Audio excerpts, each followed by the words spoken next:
2, 3, funky.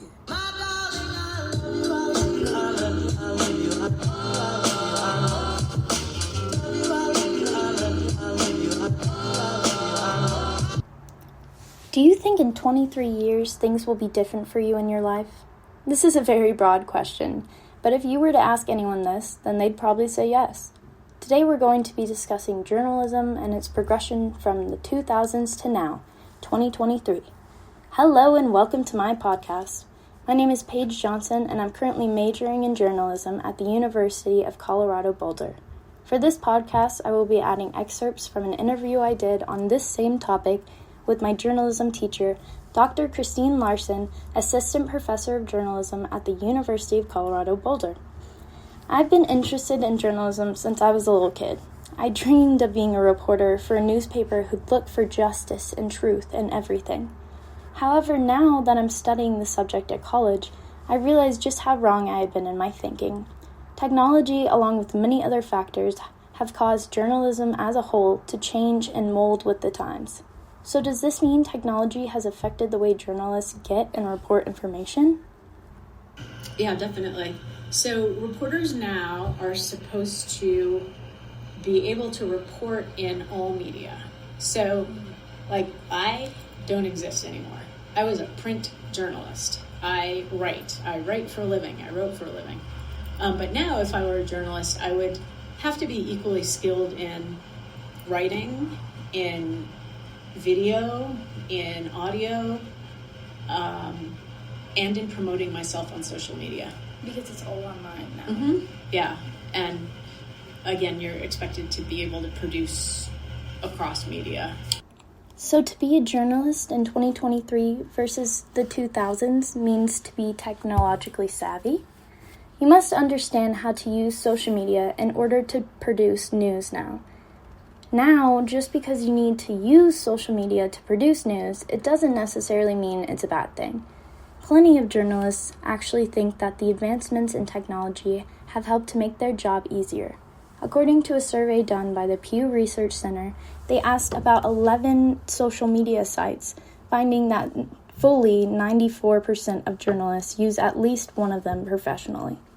Social media can be good and bad. It can help people connect to one another, and it can keep people more informed about what's going on around them. But because social media is accessible by everyone, there tends to be a flooding of information that is not always true. Yeah, when I was in my 20s, and when I was freelancing, especially if I got something wrong, I could be fired, or the editor might never give me another assignment. So I think I've talked in class how obsessive I am about my facts. Mm-hmm. I know I'm going to get my facts wrong, so I fact check everything myself, and I always find bonehead errors, always. Really? Oh, yeah. And it may be because I'm a bonehead, or maybe because I'm a human being, and we can't get everything right ourselves. We can't get it right the first time. So when you're under this kind of time pressure, and you have news organizations that can't afford fact checkers anymore, mm-hmm. then of course there's going to be more errors. And news organizations don't take them as seriously as they used to. To be a journalist in today's world looks a whole lot different than it used to be. The growth of social media has changed many things, allowing for the growth that people in the 2000s never could have counted on happening. But because people have access to social media, anyone can call themselves a journalist now. And to work for a news organization now can often mean that there is corporate pressure, meaning that journalists are being stripped of their journalistic freedom. But was this always the case? Corporations have more power over media now than they ever have, which is ironic because a lot of journalism now seems to be decentralized. Mm-hmm. Anyone can be a journalist, right? Mm-hmm. But the problem is that the journalism business model completely collapsed with the rise of the internet. Journalism, as you know, had been largely dependent on advertisers mm-hmm. for their funding, from really the last 50 or 100 years. And internet advertising doesn't pay as much. So, to be a free and independent journalist in today's society, you'd need to do something like have a nonprofit news organization. Because if advertisers pay, then they can gain some control of what the media can produce. Journalism is something that will probably never go away, because people will always crave information. So instead, journalism through the years has changed in order to keep up. In the 2000s, journalists were still going door-to-door reporting, and now you can find most information on the internet. With all this being said, what actually is the biggest problem facing journalism today? The biggest challenge is the financial model, for sure. And that's true for both journalists and journalism. Because as I mentioned, the advertising model collapsed, and a lot of journalism organizations had to lay off a lot of their reporters. Another thing that happened was a lot of news organizations were bought out or bought up by venture capitalist companies or investors who really aren't interested in the democratic function of journalism at all. They're interested in making money. So, for instance, what happened with the Denver Post is a venture capital group, just interested in making money, bought a bunch of papers, including the Denver Post, and then fired like half the reporters, saying, oh, we can do more with less. Wow. But you can't. In journalism, you can only do less with less. So that, solving the financial problem is the biggest issue facing journalism. I know y'all are probably thinking, if there's so many problems facing journalists today, then why would anyone want to become one? Journalists have a duty to inform citizens of information that is significant to them. It is a hard job, but even in 2023, it is still a noble one.